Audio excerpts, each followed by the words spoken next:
welcome. Thank you. How it feels to come after, now it's 20 years from exhibition in Rex, of course, even more. And we are still in safe house of CZKD. How do you feel about that, if we are talking about peace now?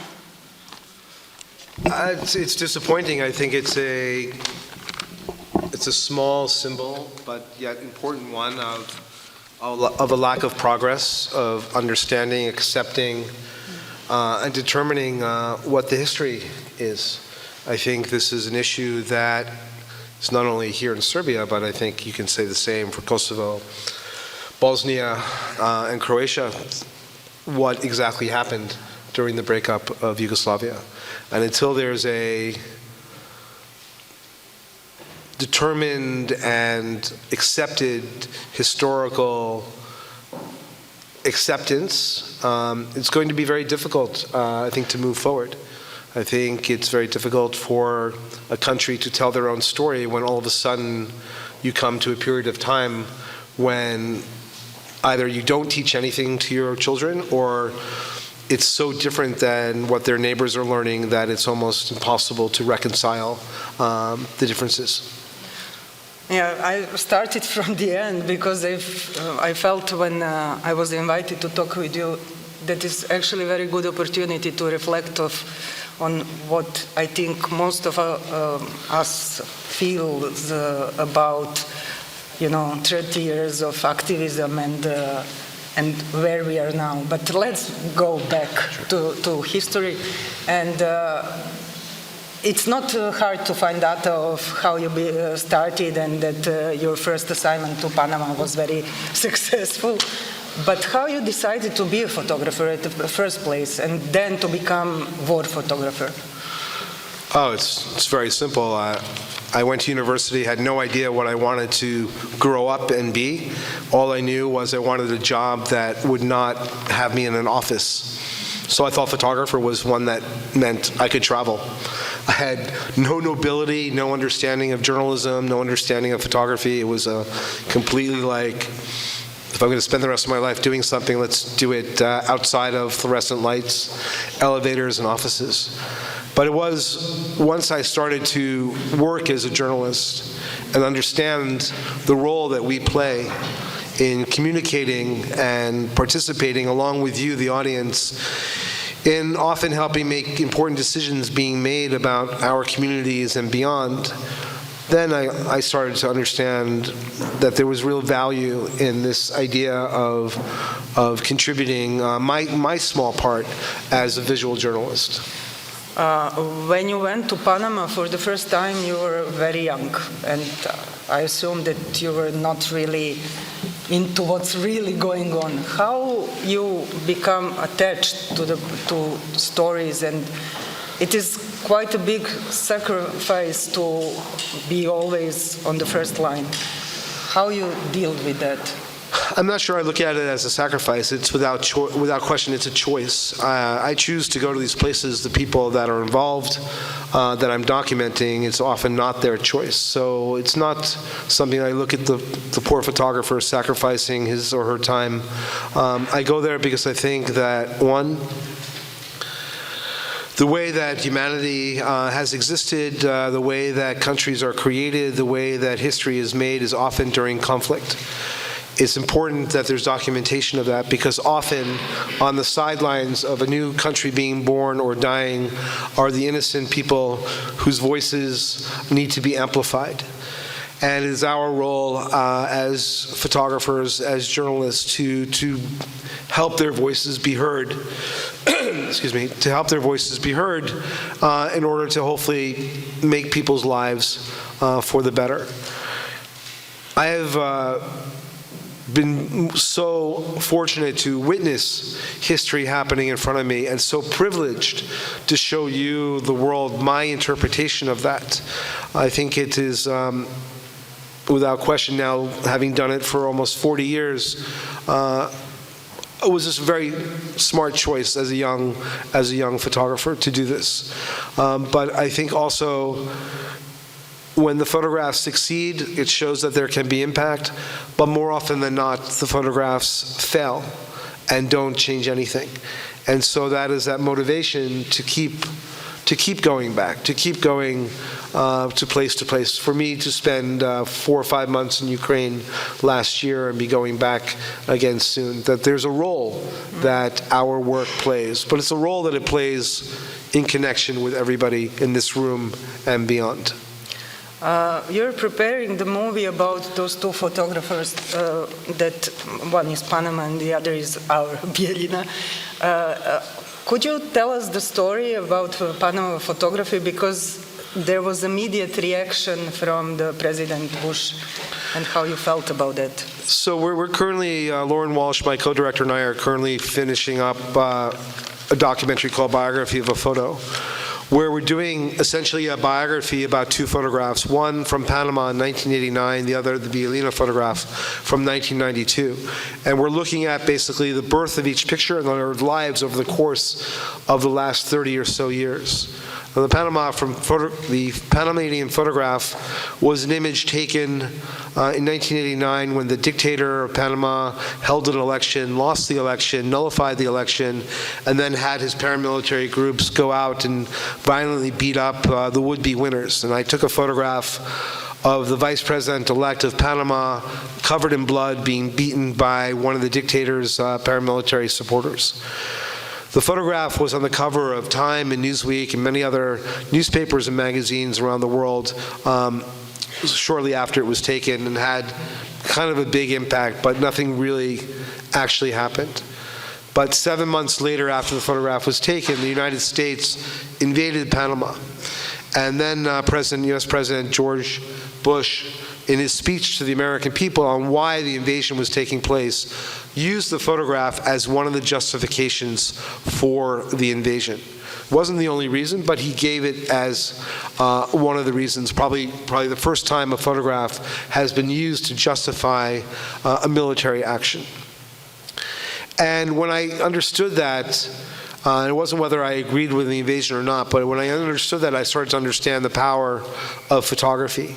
And then 3 years later, when I was in Bielina, and I took the photograph of Arkan's paramilitary group, the Tigers, during the first battle for Bosnia, actually before April 6th in Sarajevo, executing unarmed, middle-aged Muslim civilians. And that photograph was then also published around the world.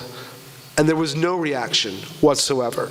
Nobody said anything, nobody talked about it, and so on. The war started and lasted for almost 4 years, with thousands being killed, millions becoming refugees, and then of course led to another war in Kosovo and so on. I realized the limitations of the power of photography.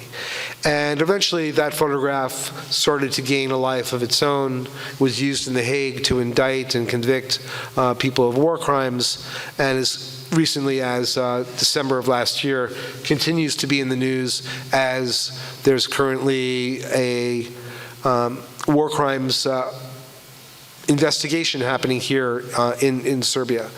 So one of the things that I've learned was about the power and the limitations of photography, and sometimes that we don't know when photographs will take a life of their own, and kind of, without question, these two pictures have gone off without any control of mine. People publish them and use them and make films out of them and so on, because they've reached kind of a different level of representation of political violence or of war crimes.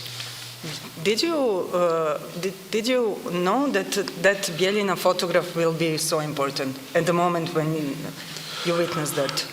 I had no idea about the impact. I knew what I was witnessing. I had, unfortunately, earlier during the conflict in Croatia, been with another group of Serbian paramilitaries who had executed an unarmed civilian, and I tried to document that. I had a gun put to my head, and I was told if I took a picture, I would be killed. And I wasn't even allowed to document the aftermath. And I had made a promise to myself that if I was ever in that situation again and I was not able to stop the execution from happening, which sometimes you're able to do by your very presence of being there with a camera, I would have to make sure I documented so that there would be evidence. So when I was again, unfortunately, in the situation a few months later, and it was obvious that the Tigers didn't care that I was there because I was there with their permission, I was very deliberate to make sure that I would be able to come out with a photograph that would hold people accountable for their actions. But I was incredibly naive and disappointed and had to be more realistic that at the time that photograph didn't fit American foreign policy or European foreign policy, so it was ignored. How old you were at that time? I was 25 years old. And how... I'm very old now, just in case you're curious. I'm pushing, Thank you. as you can see. How was the negotiation with Arkan? How you contact him? How that looked like? Well, those of you who have read about Arkan, or maybe some of you have met him back in the past, he was a very charming person who thought that he was always in control of everything that was happening around him. And during the war in Croatia, myself and Alexandra Bula, another co-founder of the Seven Agency, went to Erdut, where he was based, to ask to work with him to document what he and his troops were doing. And he said, no, you can't come with me, but if you want a portrait, I'm happy to do that for you. It was really more for Alex, who was a beautiful French woman, than me as an ugly American, but I was there. And so he gathered up his troops into a photograph, and right as we were about to take the photograph of Arkan, somebody handed him a live baby tiger that they had rescued from the Croatian zoo. And he liked my photograph so much it was made into, or his team made it into a poster, and so on. So when I saw Arkan the following year in Bijeljina, I went up and reminded him that I had taken this photograph and asked to go with him, as he was saying that he was there to liberate Bijeljina, Muslim fundamentalists, and he sent me off with a small group of soldiers completely by random. Other journalists that were there went off with other units of the Tigers, and it was as simple as that. Can you, how come that you went back and back to Yugoslavia and you spent almost 5 years? I had been in Slovenia when they declared their independence, and felt that from Slovenia to Croatia, and then at that point it was very obvious to the journalists and the diplomats and so on, kind of step by step what would happen. Bosnia would be next. If Bosnia wasn't solved, Kosovo would be there, and so on. Perhaps it would be a wider war, and I felt very committed to seeing it to the end.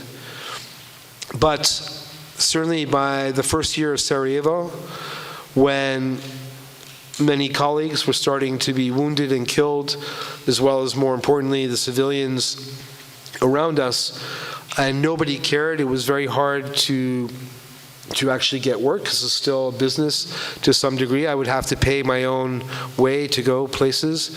Many journalists started to stop going, because they said, if the world doesn't care, why should I care? Why should we keep going? Why should we risk our lives for a story that nobody is paying attention to?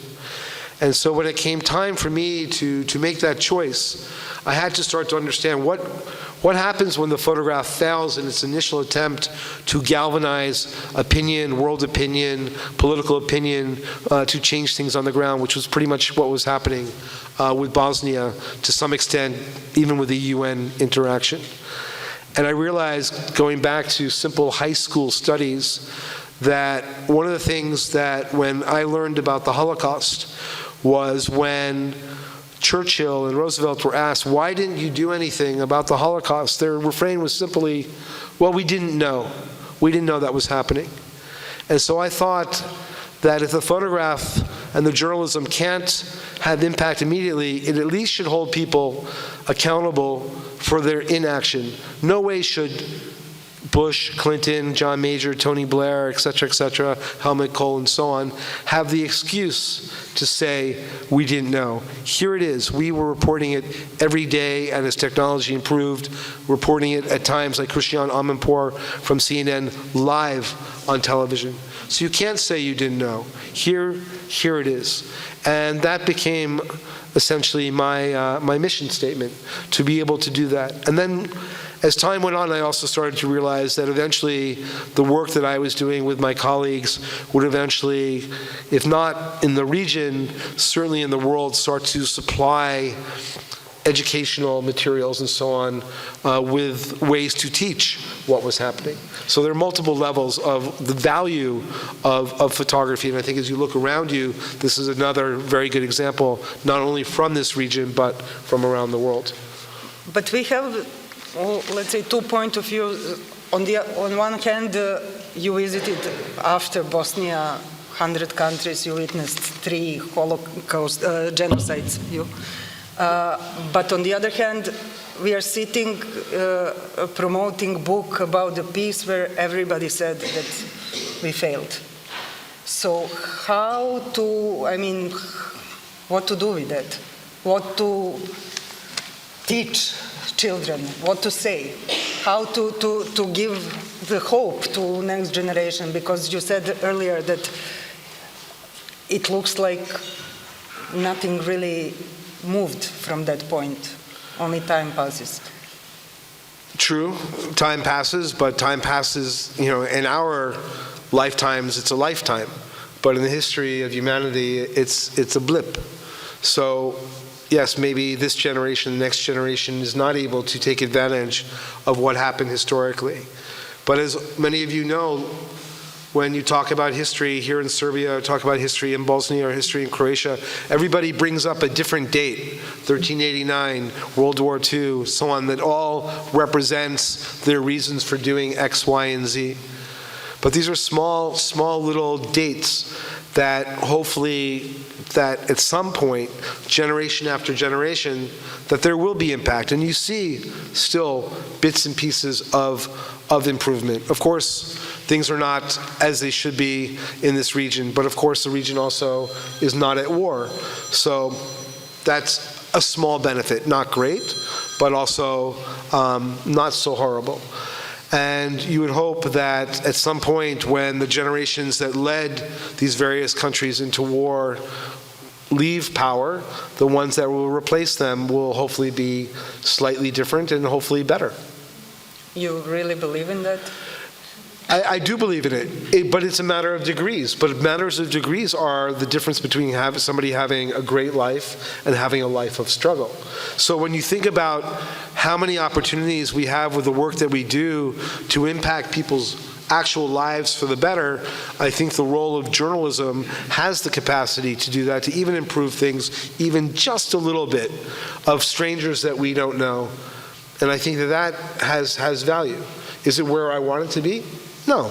But we always are hopefully wishing for things that will be better. But the continued idea of us wishing together hopefully will have some effect. You witnessed a lot of different wars, different continents, countries. What are similarities and what are differences? Is there real difference in between different wars? No, I don't think there is. I think that my unifying idea that's behind mostly, or certainly I think everything that I have seen, is the concept of fear. The exploitation of fear. The idea of using fear of your immediate family, of your tribe, of your nation, being hurt, eliminated, damaged by the other group, which is exploited through media, conversation, etc., will motivate any human being to probably do anything to survive.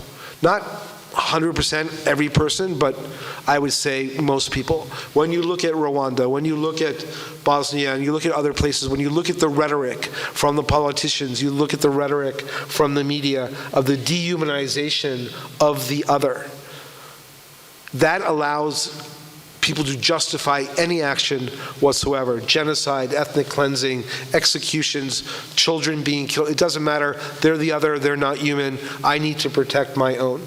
That idea of fear will motivate people to do anything. The idea of civilization is to not allow you to get to that point. Civilization is supposed to have rules that will protect you and protect your community and beyond from having to worry about that. But when that breaks down, well, you look to the historical parts of these exhibitions, and that's what you see. That is the result. How much all the horror that you witnessed affected you personally? I don't think there's any way to answer that question. We are all made up of our experiences. So I can't say how different I would be if I hadn't gone to Croatia, Bosnia, Iraq, Afghanistan, etc. I don't know. It's part of me. I think that.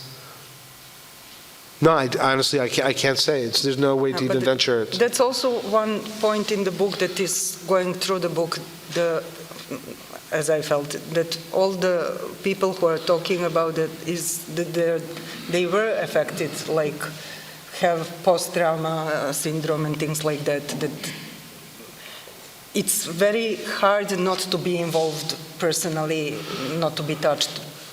No, I mean, I can absolutely attest to having suffered from post-traumatic stress, like a number of my colleagues and so on, because of what I've witnessed. But in terms of the overall change of me going this way or that way down my own personal path, I don't know. But I think that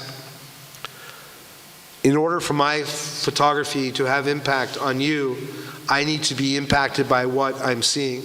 If my photographs are very robotic, without feeling, emotion, or so on, then I don't think they will succeed to creating a relationship with you as a viewer, that you will feel something, that you want to go out and vote differently, protest, donate money, think differently, teach your children differently, and so on. So without question, I am affected by what I'm seeing. I will personally take the time to break down, cry when I'm done working, because there's no point in me going somewhere and not being able to essentially be your eyes. I have to do what my purpose is, but for sure that there are times when you're just overwhelmed by what you've witnessed or by what I've witnessed. For me, there are two photos that could be like the symbol of the Yugoslav wars done by you.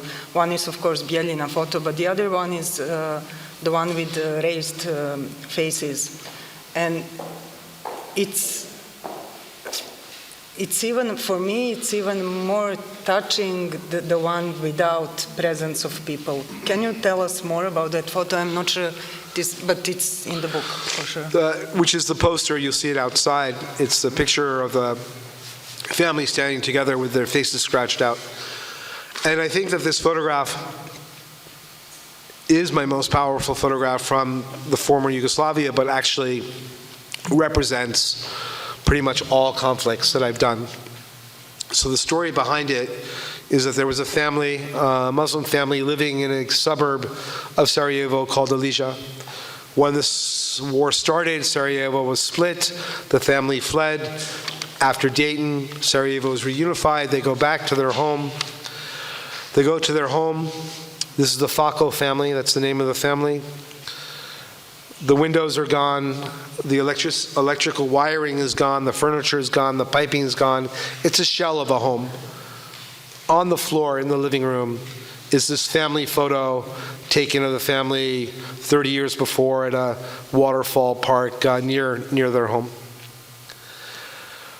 What I find incredible about this picture, which going again back to this idea about dehumanizing the other, is the intricacy of somebody who spent time probably with a razor blade etching out each face, etching out the identity of those people, and then scratching it, most likely maybe with a drill bit or something. The photograph is interchangeable, could have been done by Serbs, by Bosnians, by Croats, Kosovars, Rwandans, etc. It is the ultimate kind of example of this idea. What war is about is to eliminate the other people, and that's what it looks like. And that's why I think that photograph goes above and beyond the conflict in Bosnia and represents humanity's in humanity to man's inhumanity to man, women's inhumanity to man, and so on. It is how low we can go as human beings.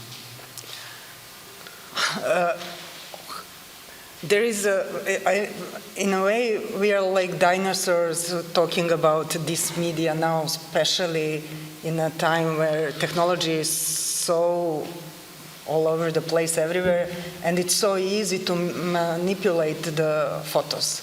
And how do you see the future of photography in your, journalist photography, when we cannot trust what we see, or we can? How to choose to whom to trust? I think it's such an important question. We live in such a dangerous time. But I go back to 2014 when the war with Ukraine began with Russia. And the Bielina photograph was taken by a very famous Russian blogger. And he changed the caption and said, the tigers were actually Ukrainians, the victims were Russians, and broadcast that throughout Russia. Today, millions of Russians know that photograph as a war crime from Ukraine. It was then used as an exhibition in Moscow with the same caption. Now that's about 10 years ago. It's way before serious technology has existed. Today, we are in an even more dangerous place. So what is the result? What can we do? Well, the responsibility is actually your responsibility as consumers of journalism, and especially visual journalism. You need to know where these photographs are coming from. You need to know what the caption says. Is it correct? You need to look for more than one source. Slowly, through actions by Adobe and other media groups and so on, they're developing a system that will basically put a blue check by a photograph that will technologically connect a caption to a picture that doesn't allow it to be photoshopped and so on. But it's going to take a few years for that to take effect. So in the meantime, before all of us get tricked into World War III or something along those lines, or even less dramatic but still powerful, please be careful in what you share, please be careful in what you read, and go to places that you trust. That's where it starts. But this is very difficult, because at some point it will be, when people will walk into a room like this, they'll just say, this is all AI, and I don't believe any of it.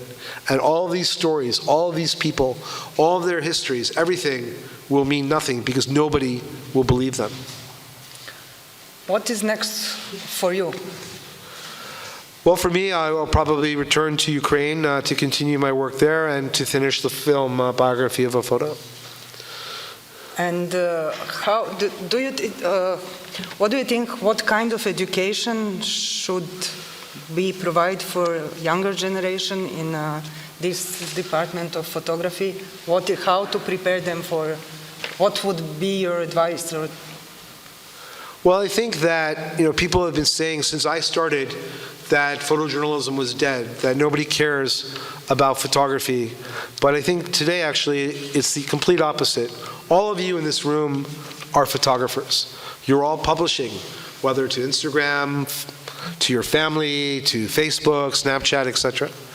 So the appreciation for the still image, I think, is even stronger than ever before. What often will differentiate people like me from you is that we are supposed to go and look at the world ethically, with integrity, to say what we're showing you is a truthful representation of what we're seeing, to have authorship. And I think that if that idea is given to the next generation to still appreciate visual photography with this idea of verifying and trusting your source, that there will always be a desire and room for work like this to have impact, to tell stories that need to be told. I think that Certainly from 9/11, from an American perspective, the Americans learned that the world is very interconnected, and I think that's reinforced for certainly for Europe, but a lot of the world now with Ukraine, that what happens in places that you might not have cared about or thought anything about actually can have impact on your life. You might not need to care about human rights or so on, but most people care about rising prices of energy and rising costs of food and so on. That's an impact. And that means that you need to pay attention. If you agree with what your government's doing, say so. If you don't agree, also say so. But we are connected, obviously, more and more, and I think that the visual journalism helps bring that to a reality. Is there a place in former Yugoslavia where you feel at home, or somewhere else in the world except your home? I think I often feel at home or temporary home, where I am, kind of when I have the ability to kind of immerse myself in a story and meet people and feel that I'm able to tell their stories and hopefully play a positive role. I think that is, for me, a good definition of home. I hope that we will have opportunity to see you maybe in 10 years in some proper gallery, Belgrade gallery space or museum. I do as well. Thank you. Thank you. Thank you very much. So do you have some questions? Now, looking back, particularly in this region, we see a rise of revisionism. Despite all the pictures, despite of the evidence, what does this revisionism make with you and your work, actually? Now people are questioning that Bielina actually happened, or that these pictures are real, or the work of the ICTY, to which indirectly you contributed as well, is relevant and real. So your starting preposition was to say, I want to show what is happening so that politics can react, and currently we are in a phase of massive revisionism of what happened. I think it's a great battle. I think that many parts of history have been fought. The Holocaust, of course, is denied by many people, but the proof often is going to the photograph. And I think that, again, it's this idea of educated people with proper backing, which is properly researched photographs that have been vetted. And I think one of the things that with the Bielina photograph, I don't know if you saw the Rolling Stone article, but even though it was analog and it wasn't connected to GPS and so on, they went and researched backgrounds of the places and interviewed other people and so on to try to create a non-refutable history of the picture. At this point, there's not much more that we can do, but it has to be done.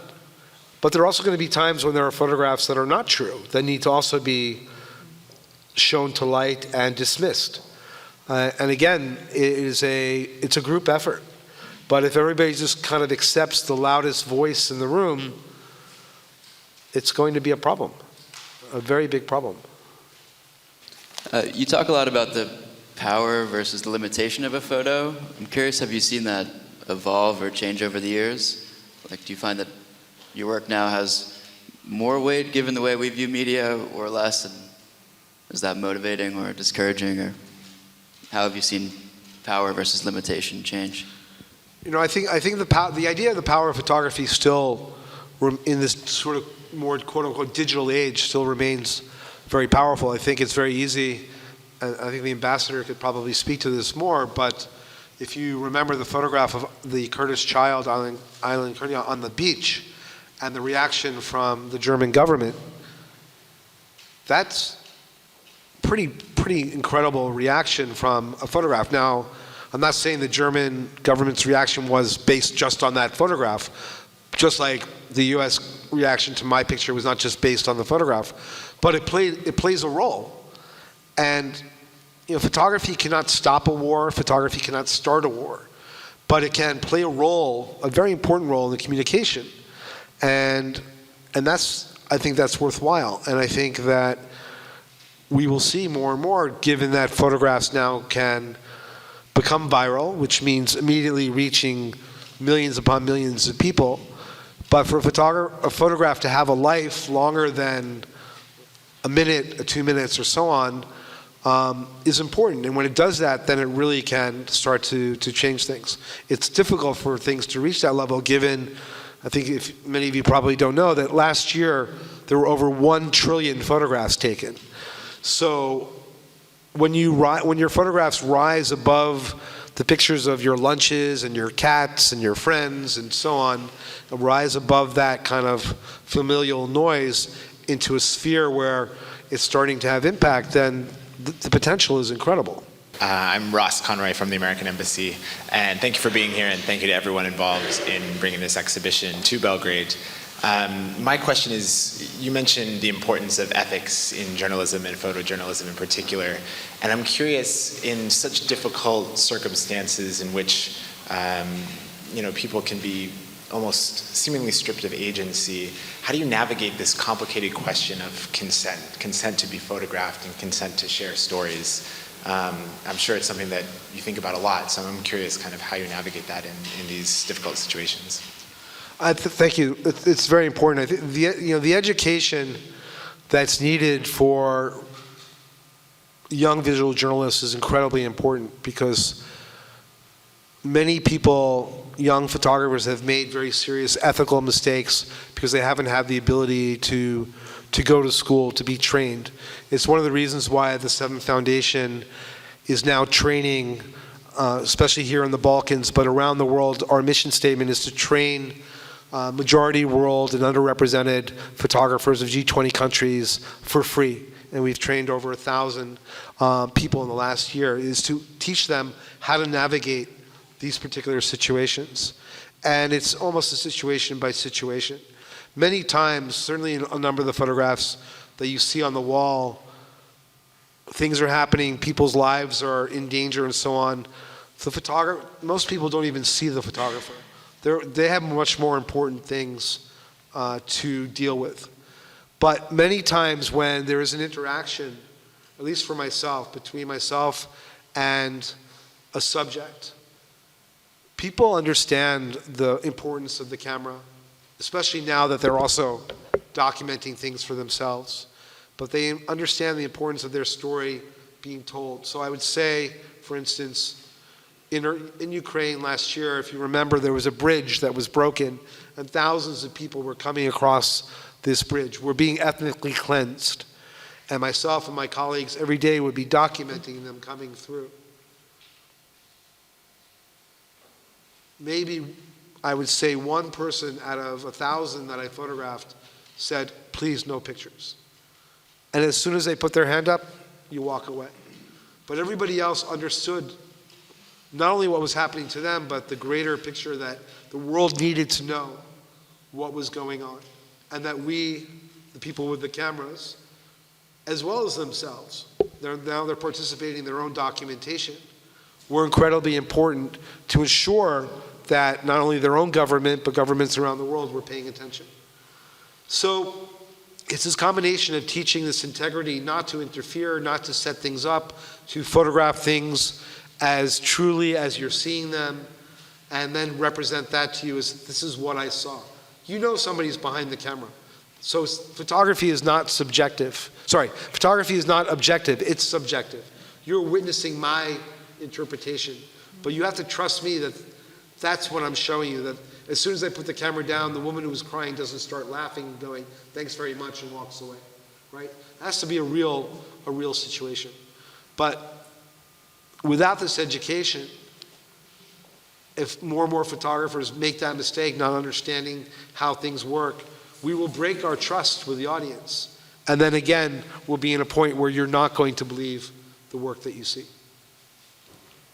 Maybe you can tell us more about organization and what are you doing and what is the mission? Well, the Seven Foundation was established along with the Seven Photo Agency, which represents photographers, and the foundation was created to document and create media projects such as Imagine that wouldn't normally be supported by traditional media, allowing us to do this long-form education. At the same time, Gary Knight created the Seven Academy, the educational arm of the foundation, with this very true idea of acknowledging that democracy is contingent upon having a true and viable press that works. And part of that press is visual journalism. And often in places, specifically in majority world countries, often the press is not as free as it should be, and there's no education available for many people that want to study, that we were able to receive funding to create this mission statement of educating these photographers free of charge. So we are creating different courses that are taught now, because of the world we live in, both hybrid, online, and in person. We have classes in Sarajevo. We have a school in Arles.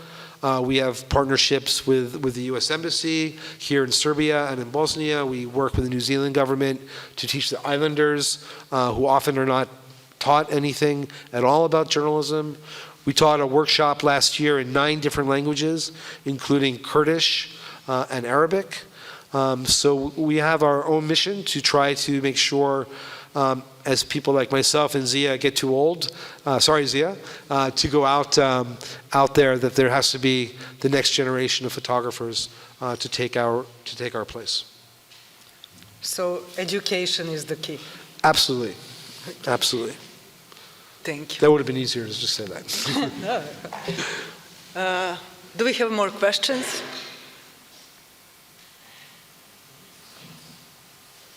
So Great. Thank you very will much. have a chance to talk in person. Thank you very much.